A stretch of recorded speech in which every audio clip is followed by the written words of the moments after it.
Hey everyone, glad you're back for another VCF Breakroom Chats episode. I'm Alina Thylander, your host and product marketing engineer for VMware Cloud Foundation at Broadcom.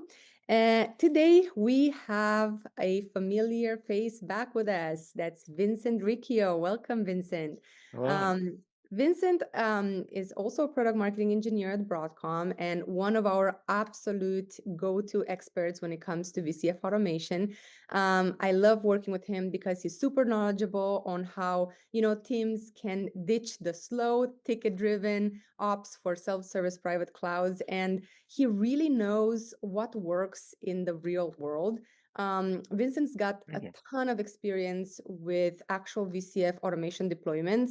So this won't be just theory. So get ready for some super practical advice for all of you looking to build your first self-service private cloud with VCF 9. Welcome back, Vincent. Thanks. Glad to be here, Lena. Glad to be back. Um, okay, so on the first question, can you explain how VCF automation changes the developer experience if we are to compare it, with the traditional ticket-driven provisioning? Yeah, sure. So, VCF automation, it really kind of moves us from like this, I'd like to think of it moving from a slow manual request, workflows or tickets to an on demand self service methodology, right? So, instead of, like, let's say filing tickets and waiting days, developers can provision VMs, which I'll show you a little bit in the demo, Kubernetes clusters, and even GPU nodes from our catalog to get usable environments in minutes. And so that shift, removes some of the busy work and shortens the release cycles, and then lets teams focus on delivering features rather than like chasing around infrastructure and tickets and stuff like that. Yeah, so correct me if I'm wrong, but what I'm hearing is that, after enabling self-service, organizations, they tend to report dramatic improvements, things like reductions in ticket volume. Another thing I'm thinking of is large time savings for admins and developers.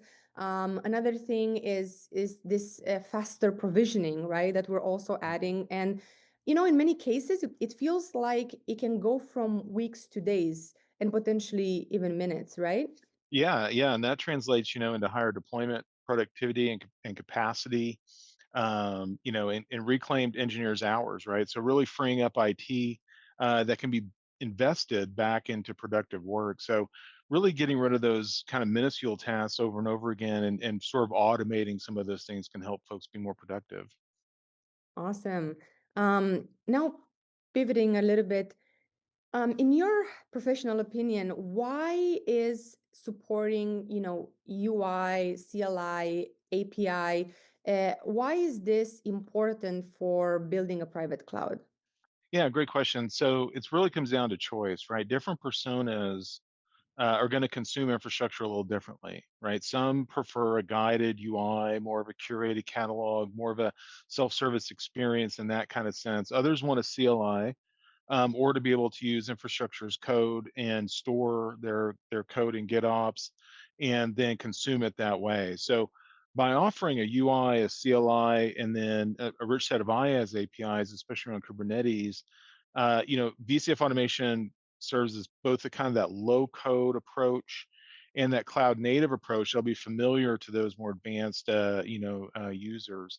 So you don't have to necessarily stitch too many tools together.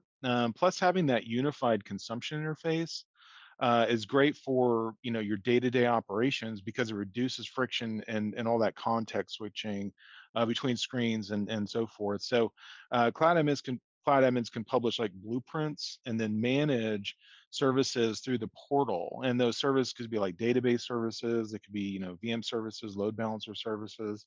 All the while, DevOps teams are just consuming those same services programmatically. And that single surface increases adoption. It simplifies just supporting everything and maintaining and managing it. And also it creates sort of the standardization, right? And that's what we see a lot is, hey, there's one way to do it and there's a standard way to do it. And if we have to make small tweaks here and there, we can. But for the most part, we know what the process is, and that's really helpful for IT.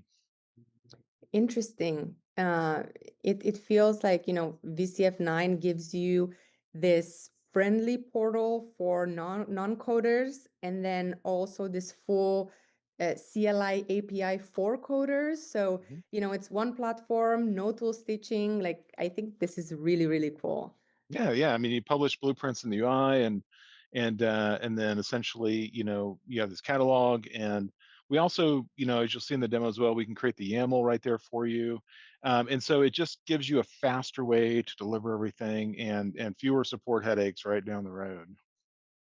Yeah. And speaking of the demo, how would you create, publish, and provision a VM in VCF Automation Self-Service Catalog using both the Cloud Consumption Interface UI and the declarative APIs? Like, can you show us an example of that? Sure. Yeah. Let me show you an example of that. Let me just get my screen. Yeah. So what I'll show you here basically is a way to deploy a virtual machine using VCF Automation and the services UI. So before we talked a little about how there's these different ways to consume, so I'm going to go in and consume my services through a services UI. So when I log into the system, I'm going to see all the services that are available to me across my namespaces. But one thing I'll show you here, just for the sake of time, is how do I deploy a virtual machine using this new modern methodology of deploying things through the Kubernetes API. So essentially, if I go into, like, let's say virtual machine, now we see that, just like, I can just go and deploy a VM right here. I don't need to, necessarily go through any hoops. I just have the service available to me, and then I can go in and create a VM. Now I'll show you in a second too on the catalog, but notice or how to do this with the catalog. But notice as I go through this, I can pick my VM name, right? I could just say this is VM demo.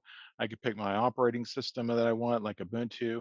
And notice as I do this, right, it is modifying the code on the right-hand side for me. So earlier when I talked about, that we can build out this code, it sort of does it for you. And that really is something you can copy and paste into your IDE or copy and paste into one of our blueprints. I can also do things that will feel familiar to developers, like adding a load balancer here on this VM. So I can expose this virtual machines as an application to the outside world. So let's say I want to do like MySQL 3306, right? I could do something like that, create that load balancer, and then now that port is available for me to consume from the outside. So it gives us a nice way to consume that in a familiar way to folks that are developers or using Kubernetes today, especially. But this is deploying just a VM, just like any other VM. It's using a general VM operating system that you can download off the web. And then essentially we can add some elements here. We can do Cloud Init scripts or sysprep and things like that in order to do some in-guest configurations. We can set the networking up if we need to, and then we can go ahead and just deploy the machine, and we have the code right here as well as the information about the load balancer. And what's nice about this is I can manage it day two using kubectl, or I can do it right from here, or use our VCF CLI as well. So I'll go ahead and just kick the deployment off on that. Now the other thing that I could do as well is I could choose also to maybe deploy this or give folks access to the catalog server that allows us to deploy that through more curated way. So let's say, for instance, I want to deploy that Ubuntu virtual machine using the catalog. I could come in here and do it right from here.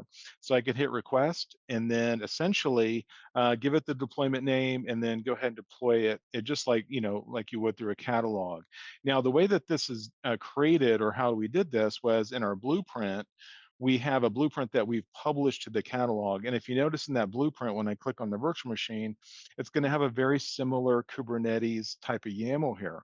So we can reuse that code over and over again. So it makes it pretty easy to say, okay, here's what we want, and then have that curated way over and over again to do it if you need to, using uh, the uh, uh, the catalog. So that was really just kind of a quick glimpse into the catalog as well as the services UI to deploy infrastructure into the environment. Awesome. Thank you so much for that. That was really great to see. Before we finish up, Yeah. one last question. How would you design and put in place safety guardrails in VCF automation so you can give everyone self-service access without running into problems like capacity, cost, performance, compliance issues? For example, how many GPUs, or people getting in that they shouldn't, or using up too many resources. How would you do that? Good question. There's a lot to that question, and so I think just kind of starting out just from kind of a high level to enable that broad self-service without risk. You want to start looking at some guardrails at the provider and organization levels.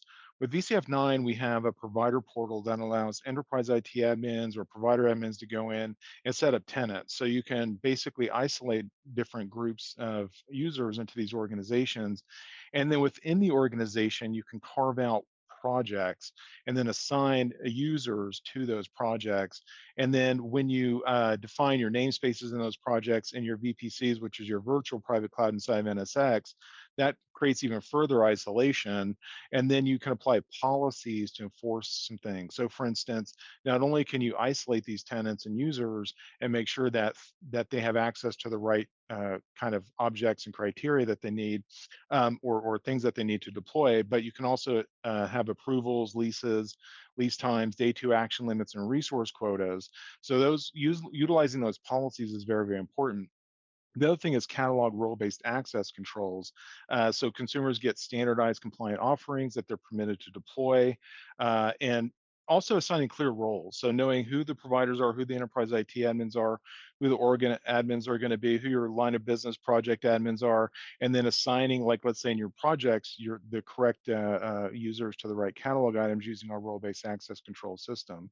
And then finally, a really good way to kind of round this out is to integrate in with our VCF operations tool for visibility. You get dashboards, chargeback bills.